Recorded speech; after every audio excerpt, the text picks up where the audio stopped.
My beloved brothers and Mis sisters, queridos hermanos y hermanas, es un honor dirigirme a ustedes en este día de reposo. Me siento humilde por la asignación de hablar a los millones de santos de los últimos días y amigos de todo el mundo. En preparación para esta oportunidad sagrada, oré y medité para conocer sus necesidades personales y el mensaje que el Señor quería que diera.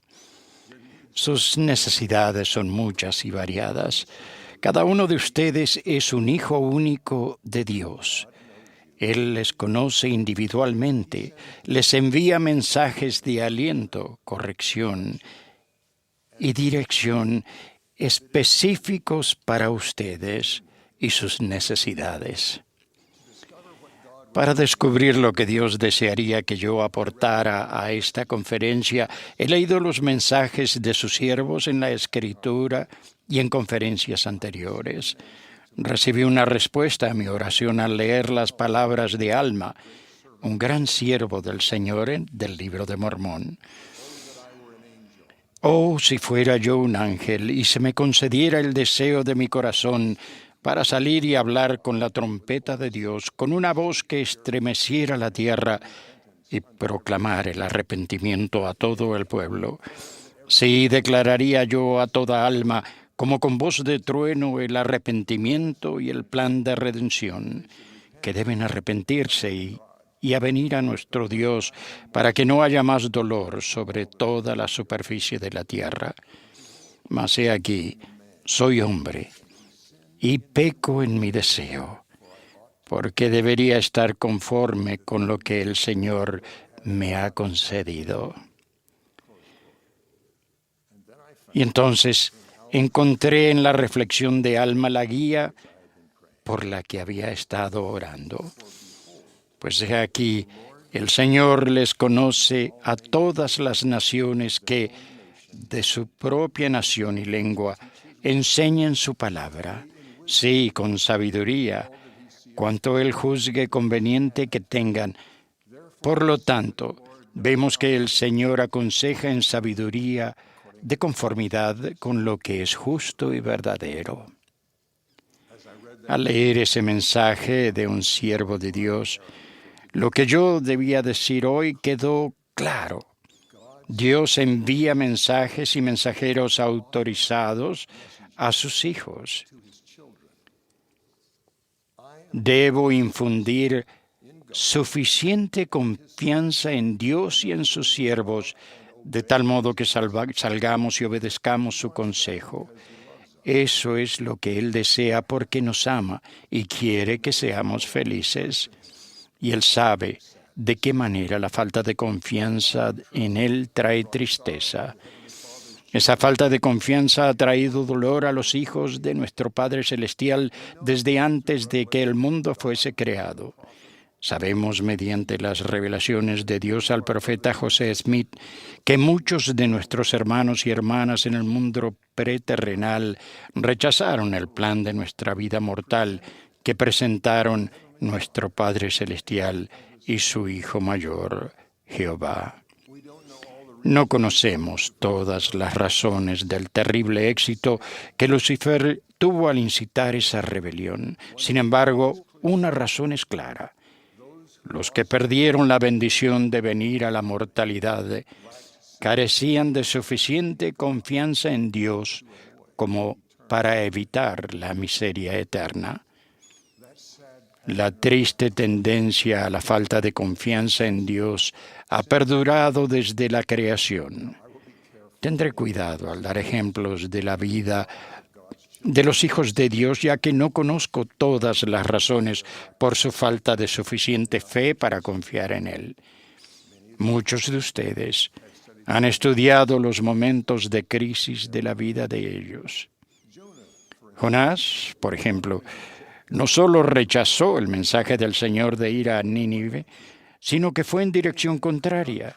Naamán no pudo confiar en la instrucción del profeta del Señor de bañarse en un río y así permitir que el Señor lo curara de la lepra, porque pensó que la simple tarea era indigna para alguien de su nivel. El Salvador invitó a Pedro a abandonar la seguridad de un barco para caminar hacia él sobre el agua.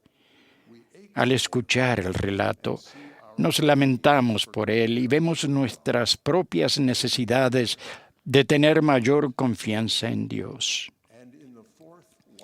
Mas a la cuarta vigilia de la noche Jesús fue a ellos andando sobre el mar. Y los discípulos, viéndole andar sobre el mar, se turbaron, diciendo, «Un fantasma», y dieron voces de miedo. Pero enseguida Jesús les habló, diciendo, «Tened ánimo, yo soy, no tengáis miedo». Entonces le respondió Pedro y dijo, «Señor, si eres tú, manda que yo vaya a ti sobre las aguas». Y él dijo, «Ven». Y descendió Pedro de la barca y anduvo sobre las aguas para ir a Jesús. Mas al ver el viento fuerte, tuvo miedo. Y comenzando a hundirse, dio voces diciendo, «Señor, sálvame». Y al momento Jesús extendió la mano, le sujetó y le dijo, «Oh, hombre de poca fe, ¿por qué dudaste?» Recibimos aliento del hecho de que Pedro llegó a confiar en el Señor lo suficiente para permanecer fiel a su servicio todo el tiempo hasta su martirio. El joven Nefi en el libro de Mormón nos infunde el deseo de desarrollar confianza en el Señor para obedecer sus mandamientos sin importar lo difíciles que parezcan. Nefi se encontraba frente al peligro y la posible muerte cuando dijo estas palabras de confianza que podemos y debemos sentir firmemente en nuestro corazón. «Iré y haré lo que el Señor ha mandado, porque sé que Él nunca da mandamientos a los hijos de los hombres sin prepararles la vía para que cumplan lo que les ha mandado».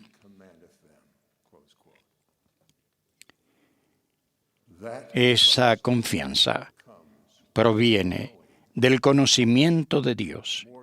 Más que ningún otro pueblo en la tierra, mediante los gloriosos acontecimientos de la restauración del Evangelio, nosotros hemos sentido la paz que el Señor ofreció a su pueblo con las palabras, «Quedaos tranquilos y sabed que yo soy Dios». Mi corazón está lleno de gratitud por lo que Dios ha revelado acerca de sí mismo, a fin de que podamos confiar en Él. Para mí todo se inició en 1820 con un joven en una arboleda de una granja en el estado de Nueva York. El joven, José Smith, caminó entre los árboles a un lugar apartado, se arrodilló a orar con plena confianza de que Dios respondería sus súplicas, para saber qué debía hacer para ser limpio y salvo por medio de la expiación de Jesucristo. Cada vez que leo su relato, mi confianza en Dios y sus siervos aumenta. Vi una columna de luz más brillante que el sol directamente arriba de mi cabeza, y esta luz gradualmente descendió hasta descansar sobre mí. No bien se apareció, me sentí libre del enemigo que me había sujetado. Al reposar sobre mí la luz, vi en el aire arriba de mí a dos personajes cuyo fulgor y gloria no admiten descripción.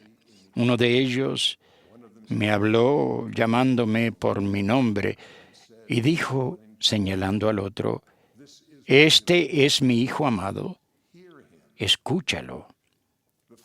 El Padre nos ha revelado que Él vive, que Jesucristo es su Hijo amado, y que Él nos amó lo suficiente para enviar a ese Hijo para salvarnos a nosotros, que somos sus hijos.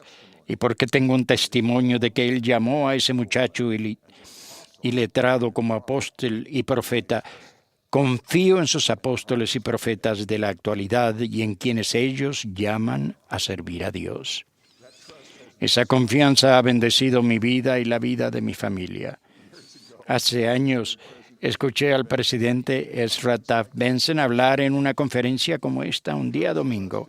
Él nos aconsejó hacer todo lo posible para salir de deudas y mantenernos libres de ellas. Se refirió a las hipotecas de las casas. Dijo que tal vez no fuese posible, pero sería mejor si pudiéramos pagar toda la deuda hipotecaria. Después de la reunión, miré a mi esposa y le pregunté, ¿crees que hay alguna manera de que hiciéramos eso? Al principio no podíamos y entonces por la noche pensé en una propiedad que habíamos adquirido en otro estado. Durante años habíamos tratado de venderla sin éxito. Sin embargo, porque confiábamos en Dios y en unas palabras del mensaje de su siervo, el lunes por la mañana hicimos una llamada telefónica al hombre en San Francisco que tenía nuestra propiedad a la venta. Yo lo había llamado unas semanas antes y él había dicho entonces, no hemos tenido a nadie que haya mostrado interés en su propiedad por años. Pero el lunes, después de la conferencia, escuché una respuesta que hasta el día de hoy fortalece mi confianza en Dios y en sus siervos. Él dijo, me sorprende su llamada. Un hombre entró hoy preguntando si podía comprar su propiedad. Le pregunté, ¿cuánto ofreció pagar? Eran unos $1 más que el valor de nuestra hipoteca. Alguien podría decir que solo fue una coincidencia, pero cancelamos nuestra hipoteca y nuestra familia aún escucha cualquier palabra enviada en el mensaje de un profeta que nos diga lo que debemos hacer para hallar la seguridad y la paz que Dios quiere para nosotros. Ese tipo de confianza en Dios puede bendecir a las comunidades así como a las familias. Crecí en un pequeño pueblo de Nueva Jersey. Nuestra rama de la iglesia tenía menos de 20 miembros que asistían con regularidad. Entre ellos se encontraba una mujer, una anciana muy humilde, conversa a la iglesia. Era un inmigrante que hablaba con un marcado acento noruego. Era la única miembro de la iglesia de su familia en la ciudad en la que vivía. Por medio de mi padre, que era el presidente de rama, el Señor la llamó como presidenta de la Sociedad de Socorro de la Rama. No tenía ningún manual que le dijera qué hacer. Ningún otro miembro de la iglesia vivía cerca de ella. Ella solo sabía que el Señor cuida de los necesitados y conocía las pocas palabras del lema de la Sociedad de Socorro. La caridad nunca deja de ser. Esto ocurrió en medio de lo que llamamos la Gran Depresión. Miles se encontraban sin trabajo y sin hogar. Por tanto, sintiendo que había obtenido su mandato del Señor, les pidió a sus vecinos ropa vieja. Lavó la ropa, la planchó y la puso en cajas de cartón en la galería detrás de la casa. Cuando algún hombre sin dinero necesitaba ropa y le pedía ayuda a uno de sus vecinos, ellos le decían, vaya a la casa que está más adelante.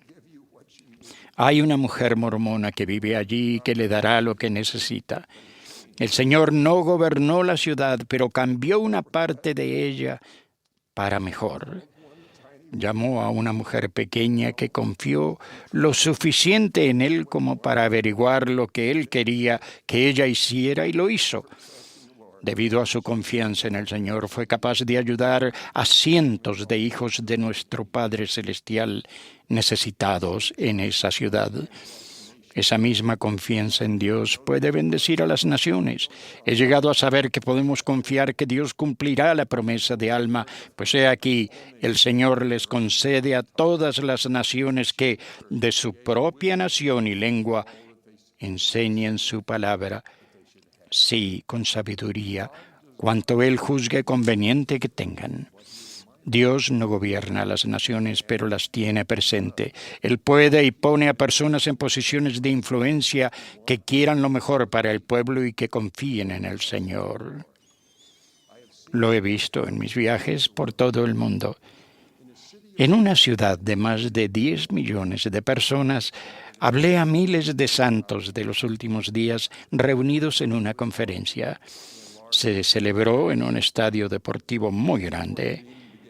Antes de que comenzara la reunión, vi a un apuesto joven sentado en la primera fila. Estaba rodeado de otras personas que, como él, estaban mejor vestidos que la mayoría de los que estaban a su alrededor. Le pregunté a la autoridad general de la iglesia que estaba cerca de mí quiénes eran los hombres. Me susurró que era el alcalde de la ciudad y su personal. Cuando me dirigí a mi automóvil, Me sorprendió ver al alcalde esperando para saludarme junto con sus empleados. Dio un paso hacia adelante, me extendió la mano y dijo: le doy las gracias por venir a nuestra ciudad y a nuestro país. Estamos muy agradecidos por lo que hacen para elevar a sus miembros. Con ese tipo de personas y de familias podríamos establecer la armonía y la prosperidad que queremos para nuestro pueblo. Vi en ese momento que él era una de las personas de corazón sincero que Dios había colocado en una posición de poder entre sus hijos. Somos una pequeña minoría entre los ciudadanos de esa gran ciudad. El alcalde sabía muy poco de nuestra doctrina y conocía a unos pocos de nuestros miembros. Sin embargo, Dios le había enviado el mensaje de que los santos de los últimos días, bajo el convenio de confiar en Dios y en sus siervos autorizados, se convertirían en la luz para su pueblo. Sé que los siervos de Dios le hablarán durante esta conferencia. Ellos son llamados por Dios para dar mensajes a sus hijos. El Señor ha dicho de ellos: lo que yo, el Señor, he dicho, yo lo he dicho y no me disculpo. Y aunque pasaren los cielos y la tierra, mi palabra no pasará, sino que todo será cumplida, sea por mi propia voz o por la voz de mis siervos, es lo mismo.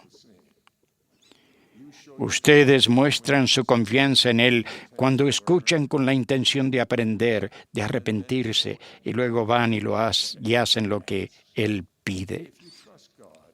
Si confían en Dios lo suficiente para escuchar su mensaje en cada discurso, himno y oración de esta conferencia, lo encontrarán.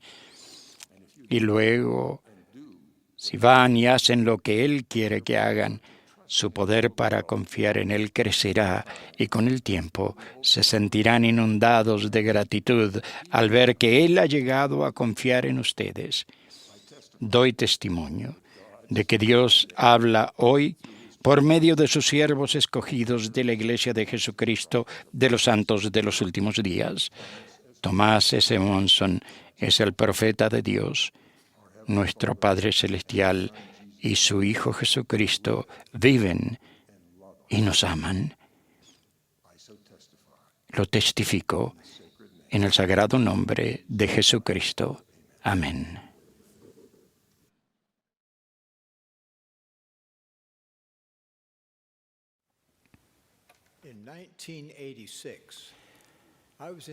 En 1986 fui invitado a dar una conferencia especial en una universidad de Accra, Ghana. Allí conocí a un número de dignatarios, incluso el rey de una tribu africana. Mientras conversábamos a solas antes de la conferencia, el rey me habló a través de su intérprete y yo le respondía al intérprete y él traducía mis respuestas al rey. Luego de la conferencia, el rey vino directamente hacia mí, pero esta vez sin el intérprete. Para mi sorpresa, me habló en perfecto inglés. El inglés británico, debo aclarar. El rey parecía perplejo. ¿Quién es usted?, preguntó. Le contesté: un apóstol ordenado de Jesucristo. El rey preguntó: ¿qué puede enseñarme acerca de Jesucristo? Contesté con una pregunta: ¿puedo saber qué es lo que usted sabe de él? La respuesta del rey reveló que era un estudiante serio de la Biblia y que amaba al Señor. Entonces, le pregunté si sabía del ministerio de Jesucristo a la gente de la antigua América. Como anticipaba, dijo que no. Le expliqué que después de la crucifixión y resurrección, el Salvador visitó a la gente de la antigua América, donde enseñó su evangelio, organizó su iglesia y pidió a sus discípulos que llevaran un registro de su ministerio entre ellos. Dicho registro, proseguí, es lo que conocemos como el Libro de Mormón, el cual es otro testamento de Jesucristo y un libro de escrituras como la Biblia. Al decir esto, el rey se mostró muy interesado. Me volví al presidente de misión que me acompañaba y le pregunté si tenía un ejemplar del Libro de Mormón consigo y sacó uno de su maletín. Lo abrí en el capítulo 11 de Tercer Nefi y ambos, el rey y yo, leímos el sermón del Salvador a los nefitas. Entonces, le regalé el libro. Su respuesta permanecerá en mi mente y mi corazón para siempre. Podría haberme dado diamantes o rubíes, pero no hay nada más preciado para mí que este conocimiento adicional acerca del Señor Jesucristo. Después de experimentar el poder de las palabras del Salvador en Tercer Nefi, el rey proclamó: si me convierto y me uno a la iglesia, traeré a toda mi tribu conmigo. Oh, rey, respondí, no funciona así. La conversión es un asunto individual. El Salvador ministró a los nefitas uno por uno. Cada persona individualmente recibe un testimonio del Evangelio de Jesucristo. Bueno, mis hermanos y hermanas, cuán preciado es el Libro de Mormón para ustedes. Si se les diera a elegir entre diamantes y rubíes o el Libro de Mormón, ¿qué escogerían? Con toda honestidad, ¿qué tiene mayor valor para ustedes? En la sesión del domingo por la mañana de la Conferencia General de abril de 2017, el presidente Thomas S. Monson imploró que cada día todos estudiamos y meditemos el Libro de Mormón con espíritu de oración. Muchos han respondido a la súplica de nuestro profeta. Déjenme decirles que ni yo ni Riley, que tiene 8 años, sabíamos que nos estaban tomando una foto. Fíjense que Riley está leyendo su ejemplar del Libro de Mormón con la ayuda de un marcador que dice en inglés: soy un hijo de Dios. Algo portentoso sucede cuando un hijo de Dios procura saber más acerca de él y de su Hijo amado. En ningún lugar se enseñan esas verdades de manera más clara y poderosa que en el Libro de Mormón. Desde que el presidente Monson nos dio ese desafío hace 6 meses, he procurado seguir su consejo. Entre otras cosas, he hecho listas de lo que es el Libro de Mormón, lo que afirma, lo que refuta, lo que cumple, lo que aclara y lo que revela. Contemplar el Libro de Mormón a través de esas lentes ha sido un ejercicio esclarecedor e inspirador. Se lo recomiendo a cada uno de ustedes. Durante esos 6 meses también he invitado a varios grupos, incluso a mis hermanos del Quórum de los 12, a misioneros de Chile y a presidentes de misión y sus esposas reunidos en Argentina, a considerar 3 preguntas relacionadas sobre las cuales hoy los insto a pensar. Primera, ¿cómo sería su vida sin el Libro de Mormón? Segunda, ¿qué no sabrían? Y tercera, ¿qué no tendrían? Las respuestas entusiastas de estos grupos vinieron directamente del corazón. Estos son algunos de los comentarios. Sin el Libro de Mormón me confundirían las enseñanzas y opiniones contradictorias acerca de muchas cosas. Estaría como antes de conocer la Iglesia, cuando buscaba conocimiento, fe y esperanza. Otra persona dijo: desconocería la función que el Espíritu Santo tiene en mi vida. Otra: no entendería con claridad mi propósito en la tierra. Otra respondió: no sabría que hay progreso continuo después de esta vida. Gracias al Libro de Mormón, sé que realmente hay vida después de la muerte.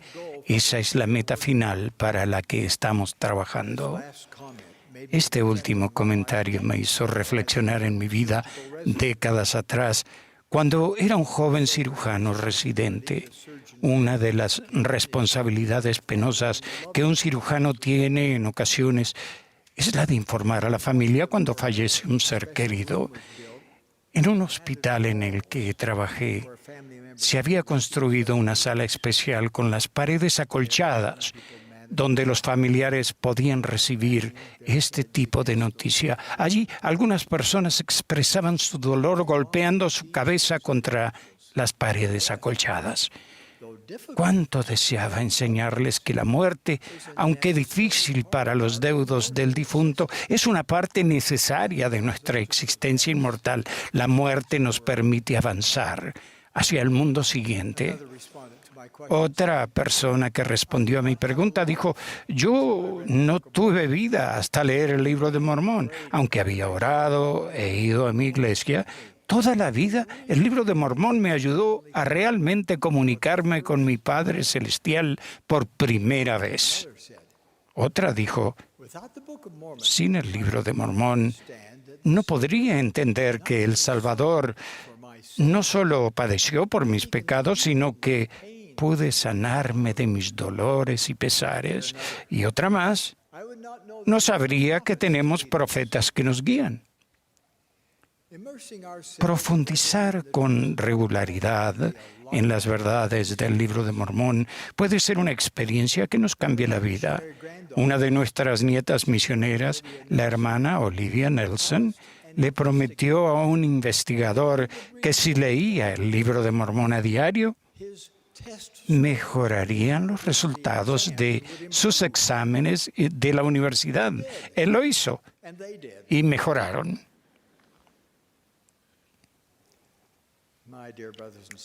Mis queridos hermanos y hermanas, testifico que el Libro de Mormón es ciertamente la palabra de Dios. Contiene las respuestas a los interrogantes más acuciantes de la vida. Enseña la doctrina de Cristo y expande y aclara muchas de las verdades claras y preciosas que se perdieron a través de los siglos y de numerosas traducciones de la Biblia. El Libro de Mormón brinda el entendimiento más pleno y autorizado acerca de la expiación de Jesucristo que se puede encontrar. Enseña el verdadero significado de nacer de nuevo.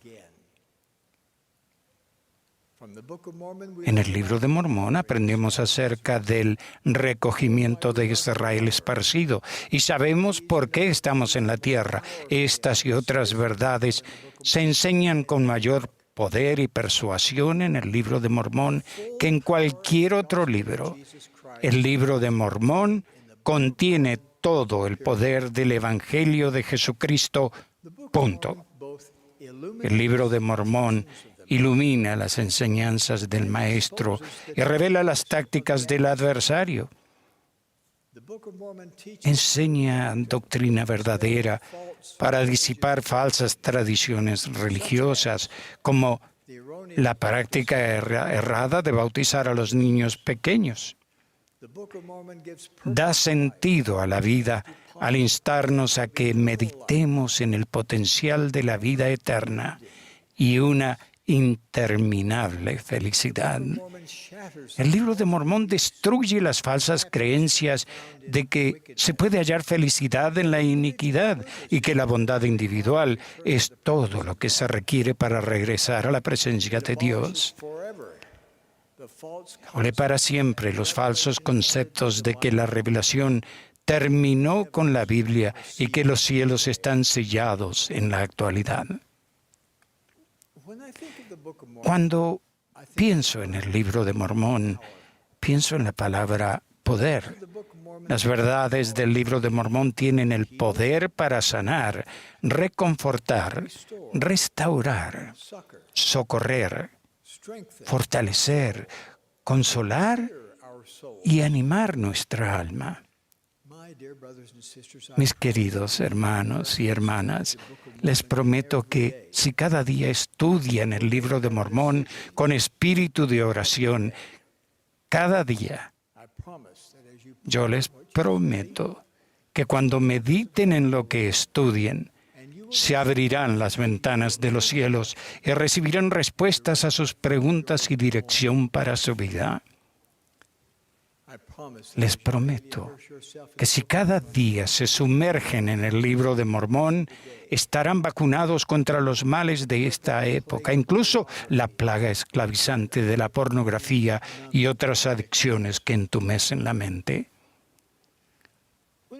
Siempre que oigo a alguien, incluso a mí mismo, decir, sé que el Libro de Mormón es verdadero, quiero exclamar, ¡qué bien! Pero no es suficiente. Es necesario que sintamos profundamente en lo más íntimo del corazón que el Libro de Mormón es, sin lugar a dudas, la palabra de Dios. Debemos sentirlo tan profundamente que jamás querríamos vivir un día sin él. Parafraseando al presidente Brigham Young, desearía con voz de 7 truenos despertar a la gente a la verdad y el poder del Libro de Mormón. Necesitamos ser como este joven misionero que presta servicio en Europa y que tenía sentimientos tan profundos acerca de la verdad del Libro de Mormón que literalmente corrió con un ejemplar de este registro sagrado hasta el hombre que él y su compañero acababan de conocer en un parque. Testifico que José Smith fue y es el profeta de la última dispensación, que fue él quien tradujo este santo libro por medio del don y el poder de Dios. Este es el libro que nos ayudará a preparar al mundo para la segunda venida del Señor. Testifico que Jesucristo es el Hijo literal y viviente de nuestro Dios viviente. Él es nuestro Salvador y Redentor, nuestro gran ejemplo y nuestro abogado ante el Padre. Él fue el Mesías prometido, el Mesías terrenal y será el Mesías del milenio. Testifico con toda mi alma que el Libro de Mormón nos enseña sobre Jesucristo y su Evangelio de una manera sumamente milagrosa. Sé que el presidente Thomas S. Monson es el profeta de Dios en la tierra en la actualidad. Lo amo y lo sostengo con todo mi corazón y de ello testifico en el sagrado nombre de Jesucristo. Amén.